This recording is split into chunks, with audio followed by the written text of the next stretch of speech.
과학기술 분야 글읽기 해봅시다. 요거 그냥 뭐 과학기술 분야는요, 앞에 있던 뭐 인문이나 아니면 사회랑 좀 봐야 될 게 적어요.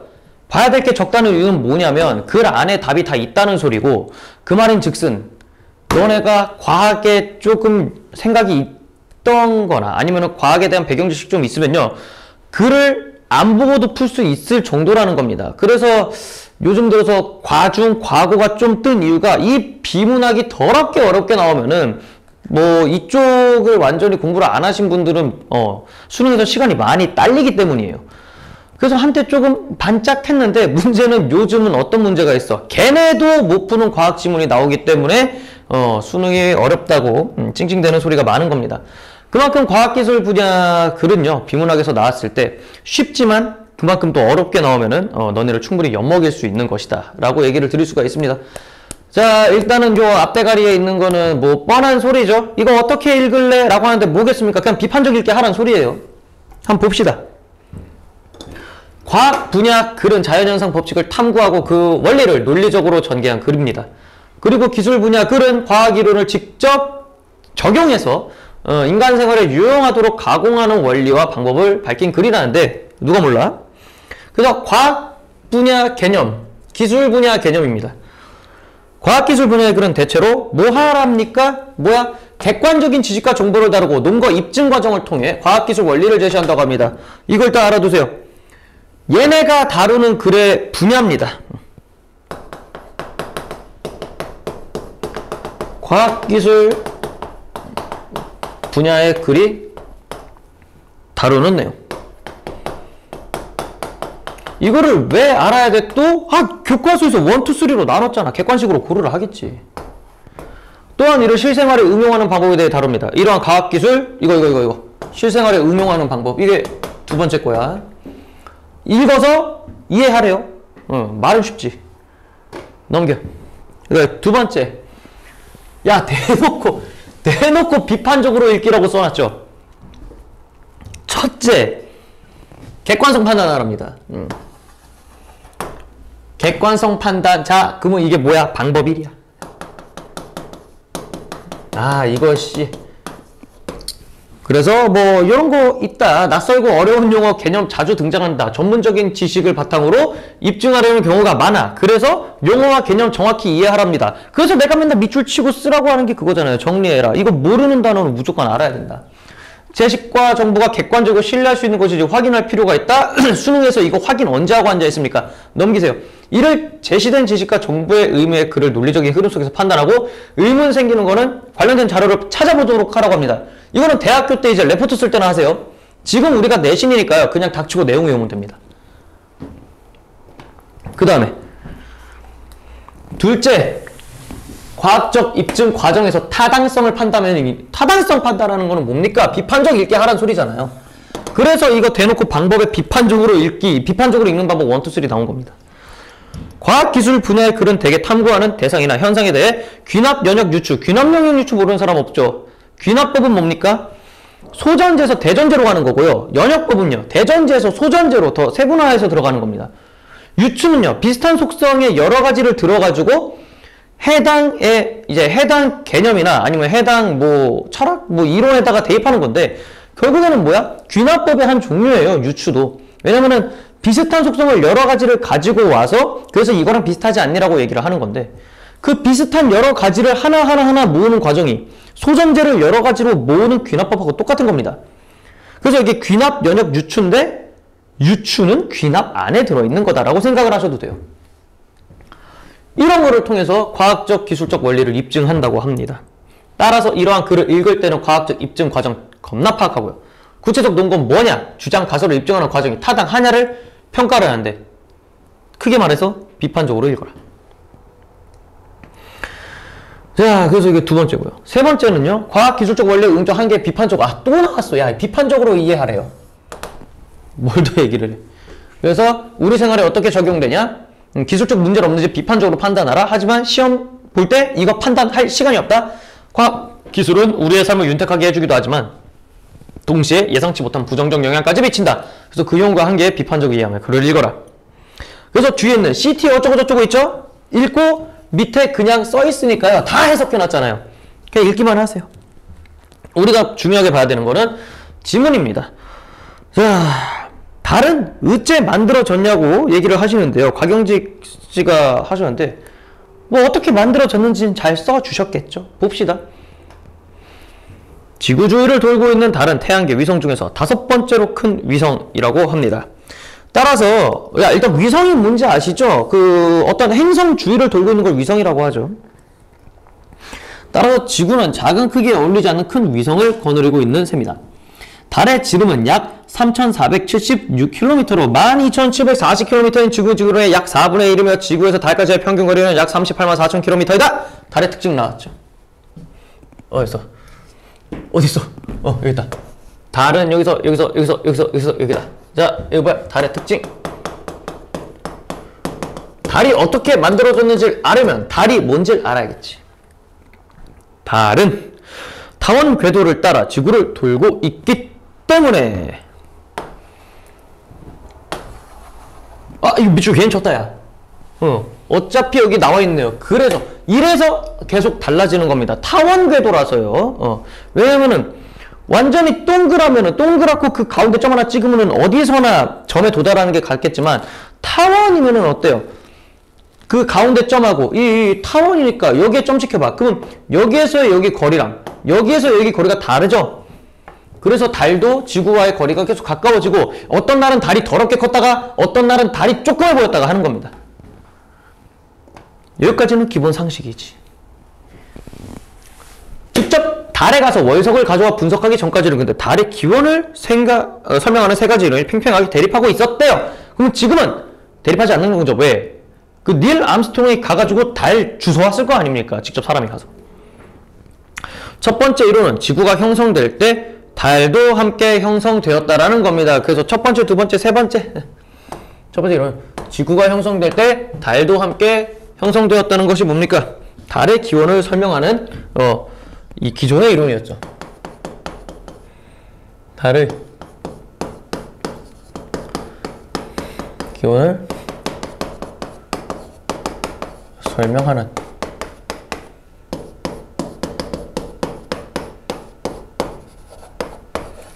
첫 번째, 그 다음에 두 번째로는 운석이 충돌할 때 지구에서 떨어져 나간 질량이 모여 달을 형성했다가 요거의 두 번째 이론, 세 번째 이론은 외계에서 만들어진 쉐키가 지구 지나가다가 어머나 세상에 붙잡혔다. 이게 세 번째다. 그러니까 1, 2, 3가 기존의 개념이었다.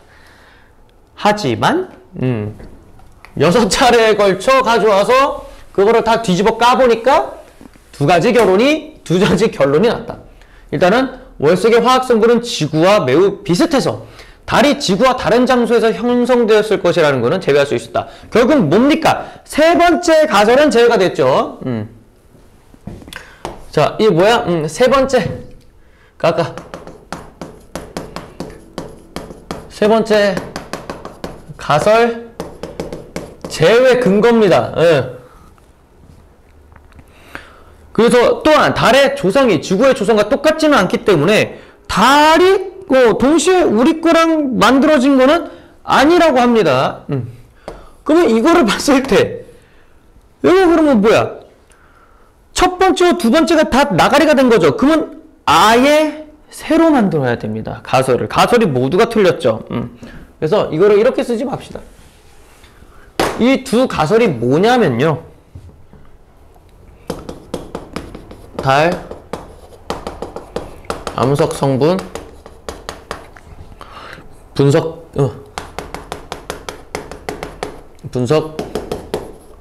결과 내린 결론.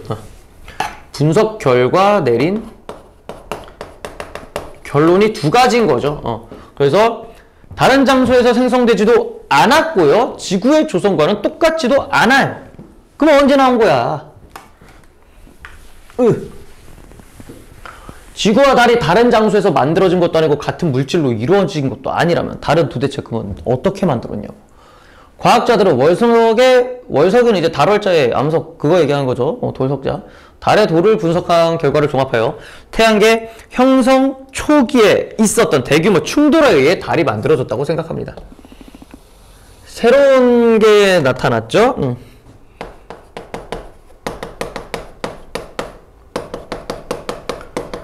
월석의 분석 결과를 어떻게 한 거야? 종합한 결론.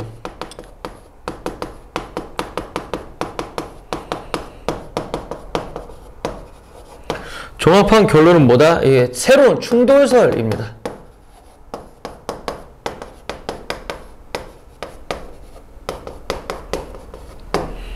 이러한 새로운 충돌설은 예전의 충돌설과는 다른 것이었대요. 자, 봅시다. 예전의 충돌설에는요, 졸라 큰 게 지구에 충돌하면서 태평양 지역의 물질이 공간으로 날아 올라갔고, 물질들이 서로 뭉쳐 달이 만들어졌다고 주장했습니다. 뭐 차리기냐? 따라서 달의 성분이 지각 성분과 같을 것이라고 얘기를 했다고 합니다. 그러니까 이제 예전의 충돌설입니다, 이거는. 아이씨, 여기 나와있네. 이게 다 그 예전의 충돌설이죠. 예전에, 아니, 충동이야. 계속 발음 따라가네, 이거, 씨. 충돌했다. 자, 옛날에는 이렇게 생겼다. 태평양 이렇게 ปุ๊ 튀어 올라가지고 그냥 그 뭉쳐가지고 만들어졌대. 지점토야?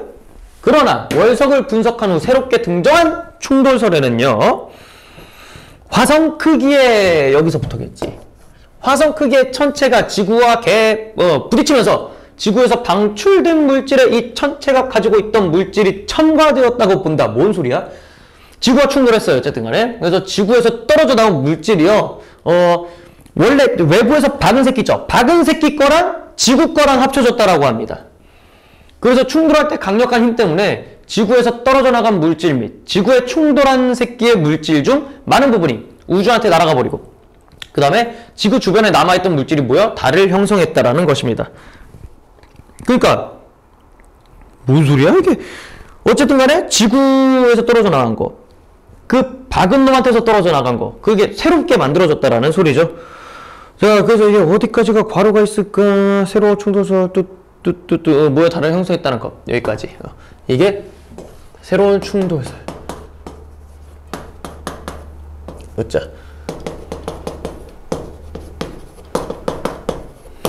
과학자들은 이 충돌이 지구가 형성된 후 1억 년 이내에 형성된 것으로 추정하고 있다고 합니다. 지구 나이가 몇 억 년이라고 했냐? 60억 살? 그건가? 문과라서 몰라요? 그래서 봅시다. 화성 크기의 천체가 지구와 충돌했다면, 근데 화성이 지구보다는 작죠. 근데 어쨌든 그런 놈이 지구랑 박았다면 도대체 원래 지구는 얼마나 컸을까라는 거지. 그래서 이 화성만한 화성 크기의 천체가 지구와 충돌했다면 충돌한 천체가 근데 존재를 해야 될 거냐? 그러면 이 새끼는 어디 있어? 화성만한 애가 박았는데 지구랑 합쳐졌겠냐고.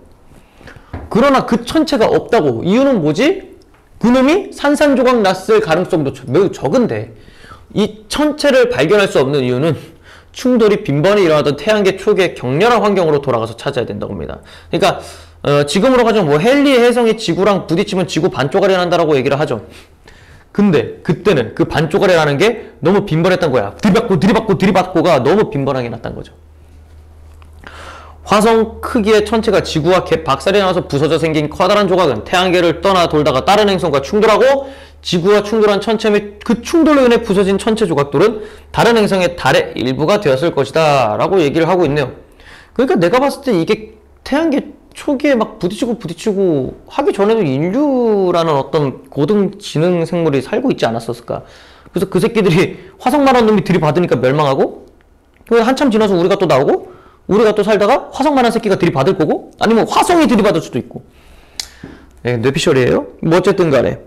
그래서 이제 왜 그만한 놈이 없었나를 탐색한 겁니다. 그래서 여기 부분 있죠. 충돌이 빈번히 일어나던 놈 찾아가야 된다. 생기 드러나더라. 땅에서다. 이랬다. 조각들은 다른 행성의 다른 일부가 되었을 것이다. 여기까지 괄호를 치세요. 그래서 충돌한 천체가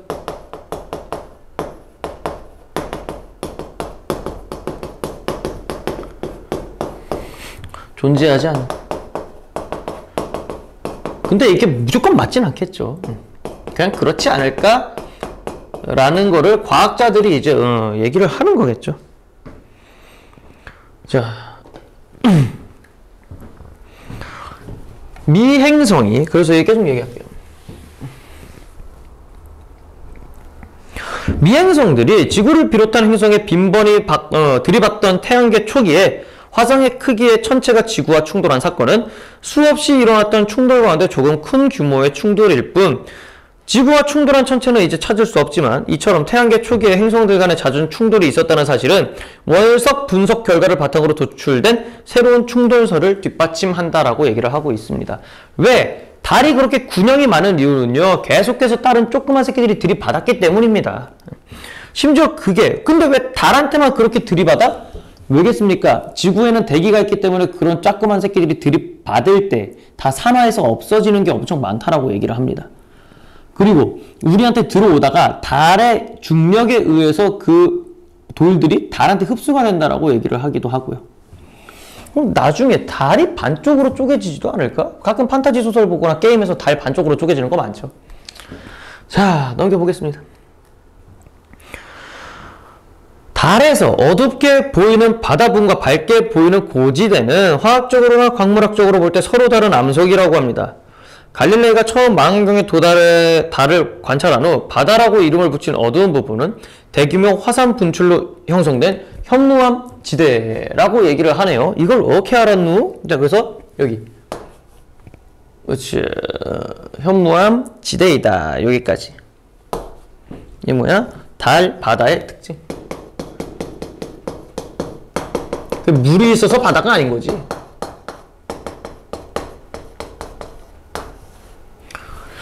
충돌 크레이터가 상대적으로 적게 분포된 어두운 바다는 달 표면의 16%를 차지하고 있대요. 자, 차지하고 있다. 여기까지가 달의 바다 특징 두 번째입니다.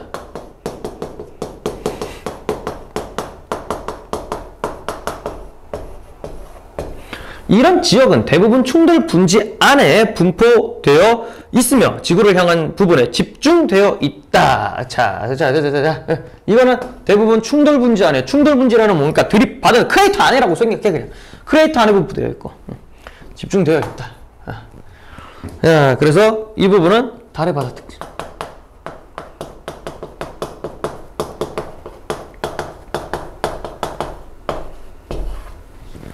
한편 상대적으로 밝고 많은 크레이터가 분포해 있는 고지대는 테라라고 부른대요. 테라라는 게 뭔지를 알려줬죠. 밝고 많은 크레이터가 분포해 있던 고지대는 테라입니다.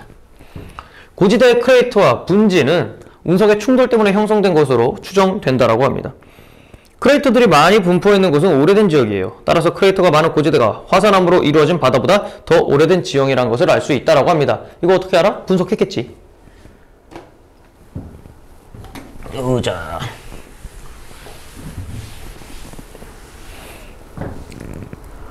달의 구성 성분은요, 지구 멘틀의 구성 성분과 비슷하다. 멘틀은 지각 아래에 있는 유동성 고체를 얘기합니다. 거기에 목으로 비치치 불연 속면이 있는 거 아니냐? 내가 기억하는데 니들이 모를 리가 없습니다. 어쨌든 1960년대 말부터 1970년대 초에 실시된 아폴로 계획 덕분에 과학자들은 약 400kg의 월석과 더럽게 많이 가져왔네. 토양을 분석할 수 있었다라고 해요. 이런 분석 결과 달의 토양은 이산화, 규소, 산화철, 산화알루미늄, 산화칼슘 등으로 조성되었다는 것을 알 수 있습니다. 달의 구성 요소. 뭐야, 여기 아니잖아.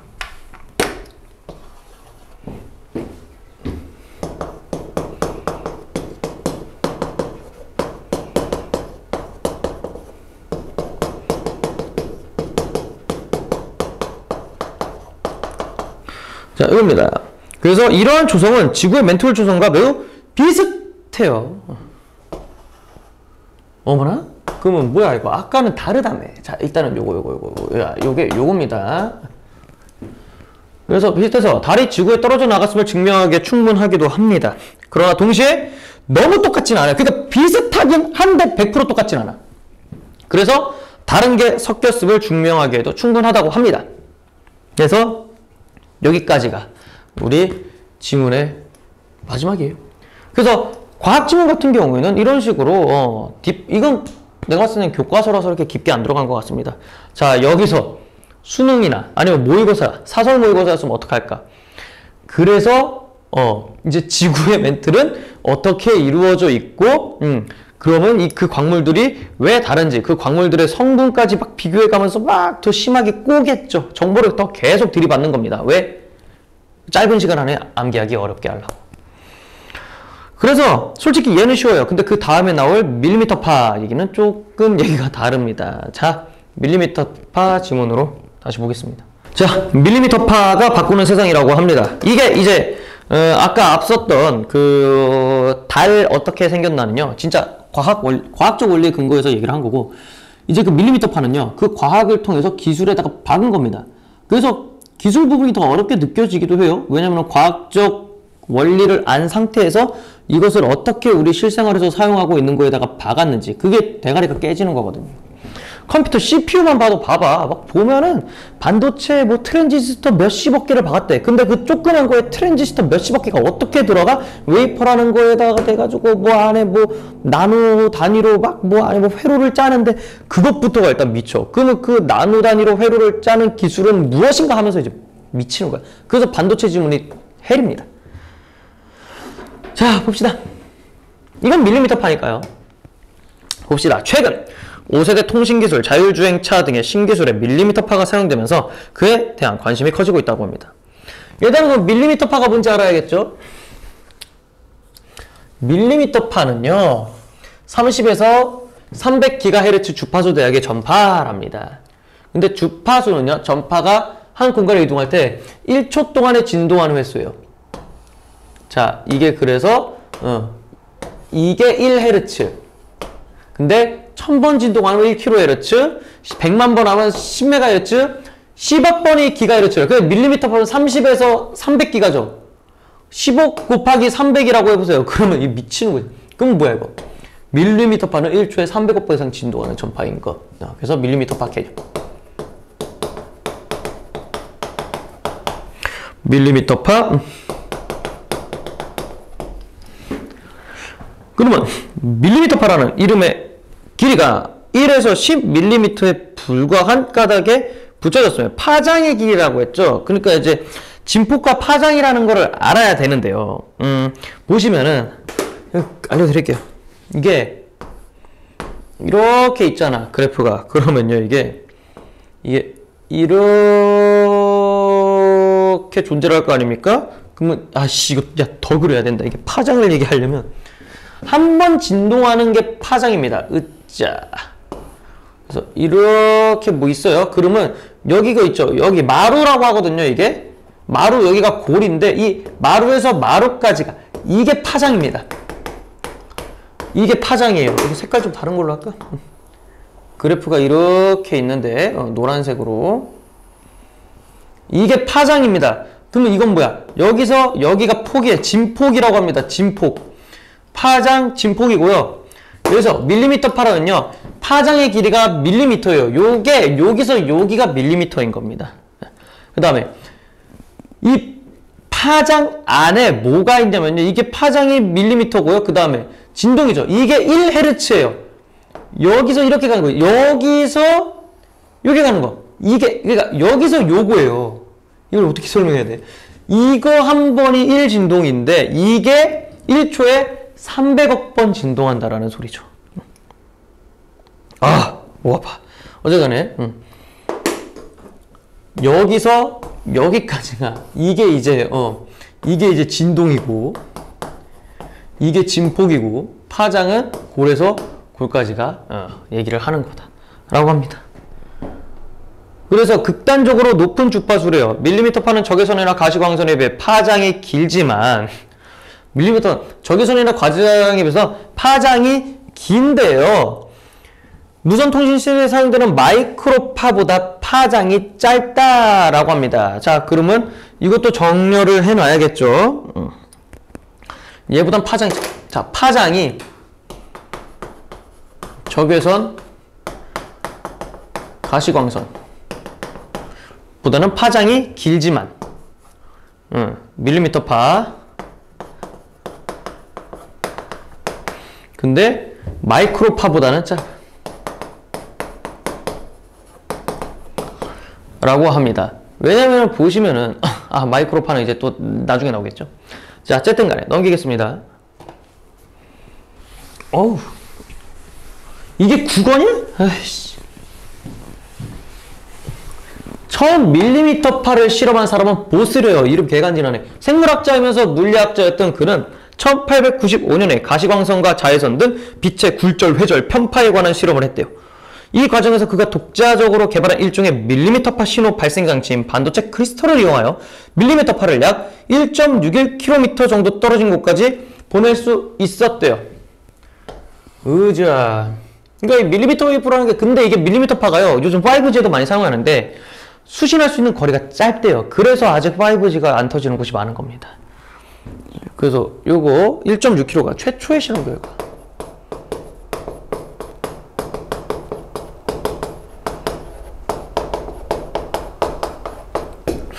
밀리미터파는 주파수가 더럽게 높아요. 주파수가 높으면 진동 횟수가 많은 거예요. 따라락 이게 1초 동안 진동이 브르르 이게 되는 거니까. 그러면 전파의 파장이 짧아요. 짧다 보니까 이게 이렇게 짧습니다. 결국 갈 수 있는 거리가 어때요? 좁은 거예요. 진동이 많으니까 더 많은 데이터를 포함할 수 있는데 갈 수 있는 거리가 짧아. 그래서 주파수와 파장은 반비례인 것이다. 파장이 짧을수록 전파의 직직성은 커져요. 전파의 직시한성이 커지면 장애물에 부딪혔을 때 반사되어 나가는 성질이 강해져요. 그렇기 때문에 5G는 실내에서 안 터져요. 이거 정리해야 됩니다. 진동의 수가 많다. 그러니까 자, 이 부분 정리를 떼겠습니다. 주파수 높아요? 그러면 진동 횟수 높아요? 그러면 파장은 짧아요? 그래서 파장이 짧으면 직진성이 커져요? 그러면 장애물에 약해요. 이거를 정리하고 외우셔야 됩니다. 이 부분은 여기서 다 알려줘요. 주파수, 진동에서 파장이 이게 상관관계. 이거 무조건 그러면 뭐 막 네모칸 뚫어놓고 주파수 네모, 진동의 수 커, 파장은 아래야, 직진성은 어떻게 될까? 그러면 장애물에 부딪혔을 때 어떻게 되냐라고 얘기를 하는 거죠. 와, 넘깁니다.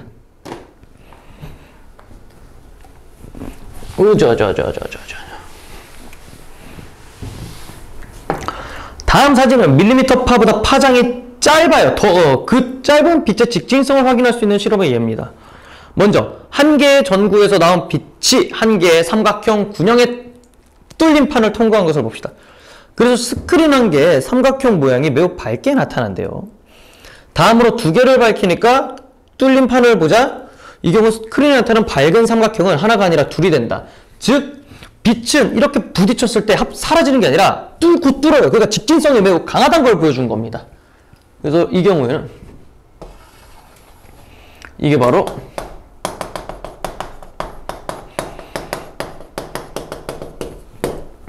빛의 직진성을 보여주는 겁니다. 그래서 직진성이란 게 무엇이냐를 알려준 거고요. 오른쪽 사진에서처럼 다양한 빛깔의 광원이 여러 개 있음에도 빛깔들이 바닥에 서로 중첩되지 않고 고유한 모양으로 나타나는 것도 빛의 직진성 때문으로 파장이 짧아서 나타나는 현상이래요. 그러니까 파장이 길면 길수록 빛의 직진성이 약해져서 막 서로 색깔이 막 섞였을 텐데 파장을 짧게 하면은요, 빛은 서로의 고유한 색을 잃어버리지 않고 바로 바닥으로 조사가 돼버리기 때문에. 그래서 신호의 폭이 넓어서 바닥에 형성하는 모양은 서로 중첩되어 고유의 형성을 잃어버려요. 하지만 파장이 짧으면 고유의 색을 안 잃어버리고 바로 꽂는 거죠. 내리 바닥에 꽂는 겁니다. 그래서 그 사진 보시면요, 빨간색, 초록색, 파란색이 각각이 다 고유하게 바닥에 다 불이 밝혀져 있죠. 분명히 한 곳에서 쐈는데 서로 안 섞였다는 거죠. 그럼 빛이 약하면 어떻게 될까요? 파장이 길면요, 바닥에 쐈을 때 그냥 허연색으로 뭉뚱그려서 보이는 거죠. 자, 봅시다. 밀리미터파는 파장의 길이가 빛보다는 길지만 다른 전파에 비해 매우 짧기 때문에 직진성이 더럽게 강합니다. 제2차 세계대전에 주로 사용한 마이크로파 신호의 20GHz 대역의 레이더는요, 신호의 빈폭이 넓어서 적에게 노출되는 문제가 있었대요. 너무 넓어가지고요, 여기저기서 늘고 저기서도 읽었대요. 그래서 이 부분 밀리미터파 레이더 개발이 필요한 이유였습니다.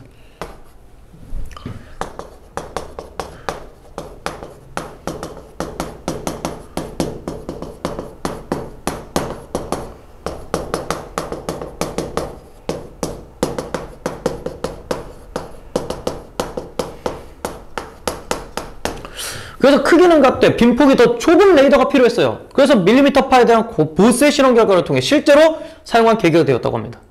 신호의 직진성이 마이크로파 대역의 레이더에 비해 엄청 크기 때문에요. 밀리미터파 레이더를 사용한 것인데 이것이 밀리미터파의 첫 번째 응용 사례라고 합니다. 이후에 밀리미터파는 군사용 레이더 개발에 많이 응용이 되었다고 합니다. 왜? 이 군사용 레이더 개발에 응용이 된 건 뭐야? 빈폭이 넓어서 적에게 노출되지 않기 위해서죠.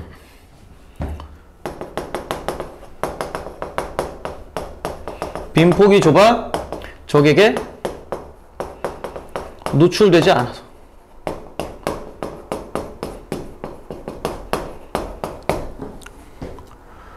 자, 그 다음 넘기겠습니다. 뭐야? 파장이 짧아 진동수가 많은 전파일수록 공기 중에 산소나 수증기 등에 부딪히면서 에너지 감소율이 높아진다라고 합니다. 결국은 뭐야? 밀리미터파는요, 산소나 수증기 등에 부딪히면서 에너지 감소율이 높아집니다. 그러니까 뭐야? 5G는요, 흐린 날 안 터질 수도 있다는 소리입니다. 이 늦가을 맑은 날과 안개 낀 날의 빛의 세기가 확연히 다른 점을 생각해보면 쉽게 이해할 수가 있다. 밀리미터파도 예외는 아니에요. 비가 오거나 안개 낀 날이면 밀리미터파를 이용한 통신 시스템의 성능이 크게 떨어진다라고 합니다. 즉, 이게 단점입니다.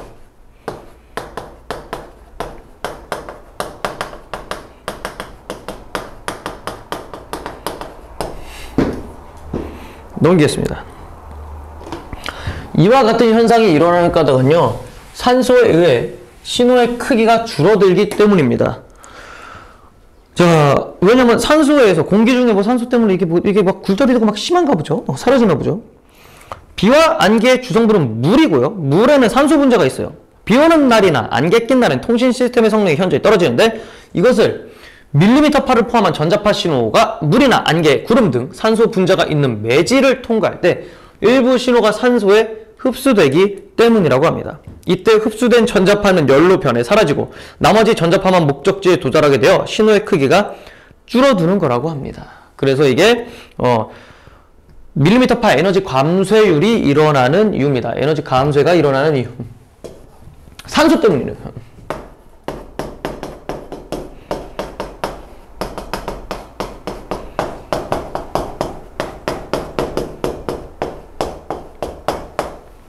이유입니다. 그래서 물 때문인 거예요. 결국 물, 그러니까 산소에는 그 물 분자가 있기 때문에 쇼? 그러니까 이과가 취업이 잘 되는 이유가 이거야. 문과 못 따라가. 봅시다. 밀리미터파는 직진성과 대기 감쇄 특징 때문에 단 한 번에 먼 거리로 데이터를 전송하는 어려움이 있습니다. 그래서 이것 때문에 단점 두 번째야.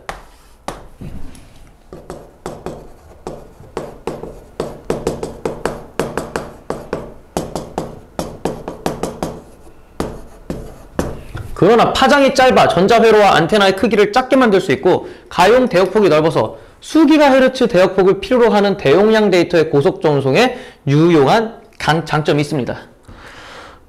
이게 뭐 장점은 있어요. 작게 만들고 하지만 비싸겠죠. 야, 좋은 거 알아. 근데 왜 아직 5G 막 여기저기서 안 터져? 비싸서. 자, 아직 그거를 못 하는 거죠. 그래서 그러나라고 얘기했으니까 뒤에는 장점 나온다라는 거. 단점 얘기하고 그러나 그러면 장점 나오겠죠. 씁시다. 아유. 이게 장점 1. 밀리미터파 장점 1. 넓어서 대용량 고속 전송에 유리하다. 가용 대역폭이라고 하면은 쓸 대역폭이 넓다라는 소리입니다. 장점 2. 근래 들어 반도체 공정 기술의 발달로 밀리미터파 부품의 가격이 떨어졌어요. 그렇기 때문에 우리가 핸드폰에 5G 하는 건데 아직 우리나라 핸드폰은요 완벽한 5G가 아니에요. 왜냐면 이 밀리미터파를 제대로 쓰는 게 아닙니다. 우리나라는 아직 기가헤르츠를 쓰고 있대요. 왜냐면 그 밀리미터파는 미국에 들어가는 아이폰은 밀리미터 웨이브라는 안테나가 들어가요. 근데 우리나라에 나오는 갤럭시나 아이폰은요 아직 밀리미터 웨이브 그 안테나가 들어가 있지 않습니다. 그 말은 뭐냐, 우리나라 5G는 아직 밀리미터파를 사용하는 5G가 아니라는 소리죠. 네. 근데 가격은 똑같아요. 이거 이상하지 않습니까? 부품 하나가 빠졌는데 왜 가격이 똑같지? 그건 이제 우리가 생각해 볼 말이지. 근래 들어 뭐해서 부품이 떨어지고 뭐 고품질 영상 데이터 같은 전송수가 많아짐에 따라 밀리미터 파는 점점 더 우리 생활 깊숙이 파고들고 있다라고 합니다. 그래서 이제 하지만 언젠가는 우리나라도 밀리미터 파를 사용할 것이고 그 밀리미터 웨이브 안테나를 쓸 것이고 그러면 뭐다? 주식은 뭐 사야 돼? 밀리미터 웨이브 그 부품 만드는 회사 주식을 사야 됩니다. 어쨌든 여기 밀리미터 파가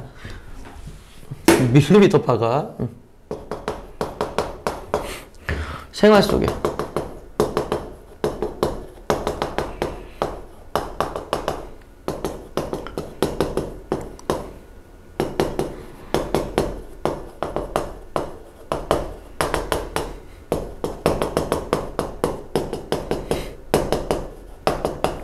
자, 이거야.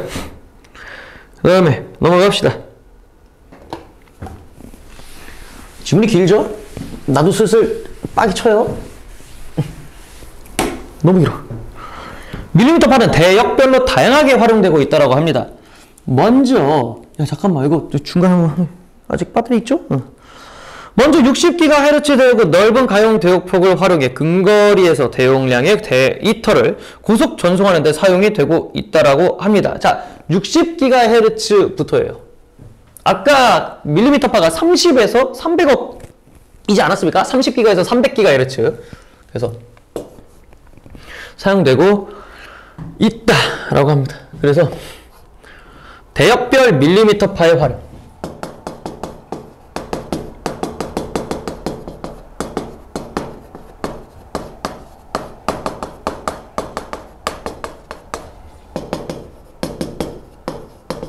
그래서 얘는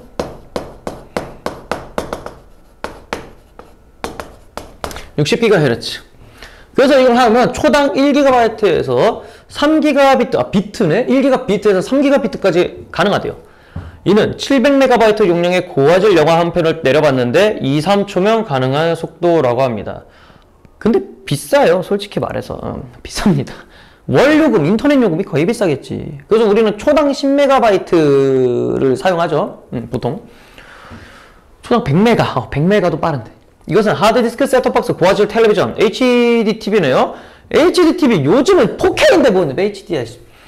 HD는 720p예요. HD가 720p입니다. 720p. 요즘은 4K예요. 4K. FHD가 FHD 있죠. TMI인데 이게 1080이야. FHD가 1080, HD가 720p. 이거 다시 써야 돼. 내가 봤을 때 지문 너무 옛날 지문 가져왔어. 요즘 4K야. 어쨌든 그 캠코더 등의 대용량 데이터를 보내면서 이게 대용량이야? 굳이 케이블을 사용할 필요가 없어. 편리함과 공간 활용도를 높일 수 있다라고 합니다. 그래서 여기 어디 갔어? 대용량 데이터를 보내면서 케이블 필요가 없어요. 그래서 이제 증강현실, 가상현실, 뭐 AR 막 이런 게 나오는 거죠. 메타버스 이것도 다 이것 때문에 나오는 거야. 그래서 대용량 데이터 전송의 밀리미터파 활용의 장점 1입니다.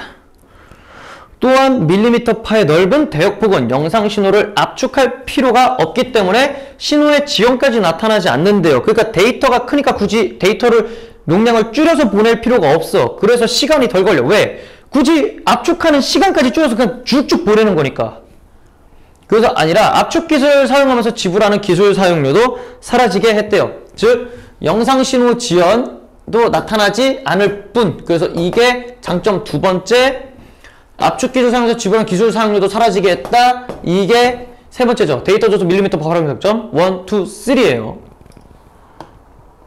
이게 60GHz 1, 2, 3입니다. 자, 그 다음은 뭐예요? 77GHz 나옵니다.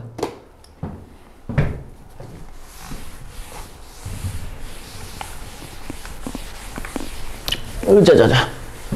77GHz 대역은 차량 충돌 방지 레이더에 쓰이고 있다라고 합니다. 그러니까 이제 자동차를 사다 보면 크루즈, 스마트 크루즈 옵션이라고 있습니다. 아니면 전방 추돌 보조 센서 이런 것들.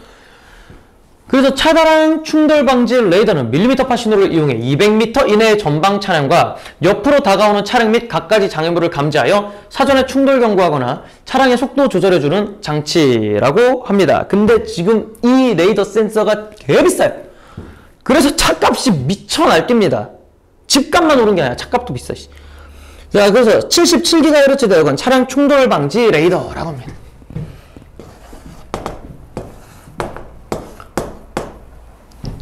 차량 충돌 방지 레이더는 밀리미터파 신호를 통해 200m 이내에 뭐 이것저것 조절을 해준대요. 아, 힘들어, 씨. 낮은 주파수를 자동차 레이더에 이용하면 전파 간섭과 넓은 파장으로 앞차 위치를 정확하게 판단하기가 어렵다라고 합니다. 그래서 낮은 거를 못 써요. 야, 77GHz면 뭐야? 77억 번인가?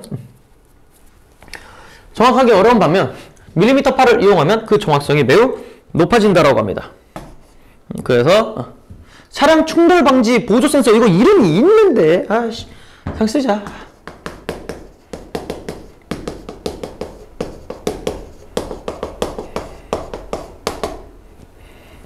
차량 충돌 방지 레이더에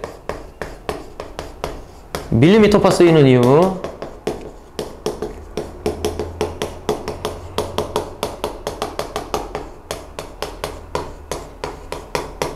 이게 첫 번째입니다.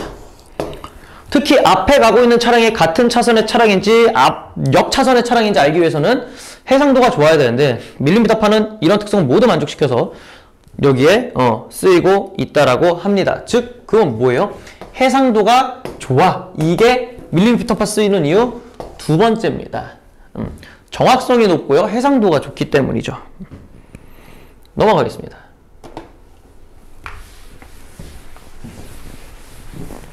자, 그 다음에는요 94GHz는요 이미지 스캐닝 시스템에 활용되어 가시광선이 투과할 수 없는 숨겨진 물체에 대한 선명한 영상을 얻는 데 쓰이고 있다라고 합니다. 그러니까 이제 이거 뭐야 94GHz 이거 푹 하는 거 뭐야 X선 있죠? 엑스레이 찍는 거 그것보다 오히려 더 그게 좋다라고 나오지 않을까요? 그래서 이거는요 이미지 스캐닝 시스템에 활용된다라고 합니다. 아, 끝까지 하자. 요 뒤에까지. 가시광선이 투과할 수 없는 있다.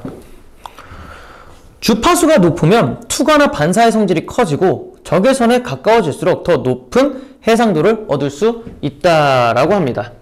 그래서 어디 투과나 반사의 성질이 높아지고 해상도를 얻을 수 있다. 여기까지 하고 높은 주파수의 특징.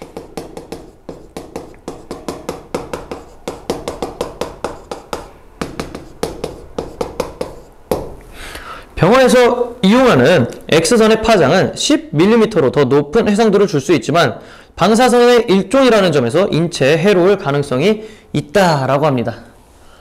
또한 적외선은 넓은 영역을 스캔할 수가 없대요. 이러한 이유 때문에 상대적으로 넓은 영역을 스캔할 수 있는 밀리미터파의 활용도가 높고 그래서 안개, 구름, 눈, 모래, 폭풍 등의 기상 상태에 따라 가시거리가 달라지는 항공 시스템에서 전방 스캔용으로 쓰이고 있다고 합니다. 그래서 어디 갔어? 쭉 내려보시면요. 어디 갔어? 94GHz 항공 시스템. 여기다. 이게 뭐야? 94mm 사례 1. 여기다 쓸게요. 94GHz 대역의 말이 너무 길어.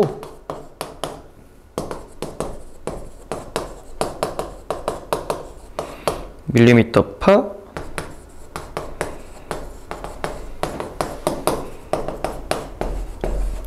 그 다음에 이거 무기탐지하는 용도.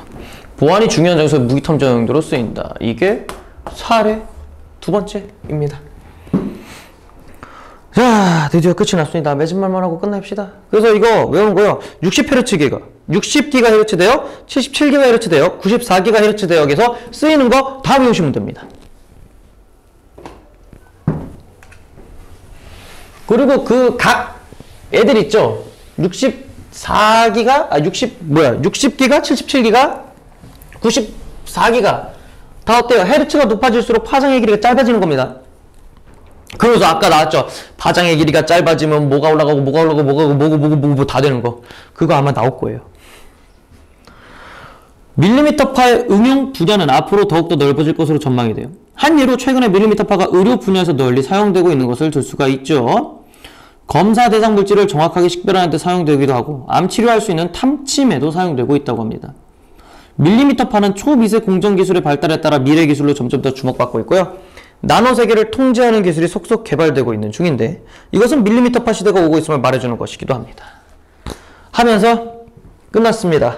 더럽게 길었고 얘 같은 경우에는요, 뭐 어렵다라기보다는 정리를 좀 빡세게 해야 됩니다. 단순히 누드로만 읽고 문제 많이 푼다고 하는 게 아니에요. 거의 고전 씨가 외울 때처럼 해석 외우듯이 얘도 밀리미터파의 개념 일단은 먼저 아셔야 되고 그 다음에 밀리미터파 특징이 있고 얘가 주파수가 높은 거, 그러니까 헤르츠가 높고 헤르츠가 높으면은 무엇이 이제 오르고 무엇이 나오고 뭐 장애물의 통과가 되냐 안 되냐가 이런 것들을 주로 이제 알아낸 다음에 그럼 이제 60GHz, 77GHz, 94GHz에 쓰이는 용도나 사례까지 다 외우셔야 됩니다.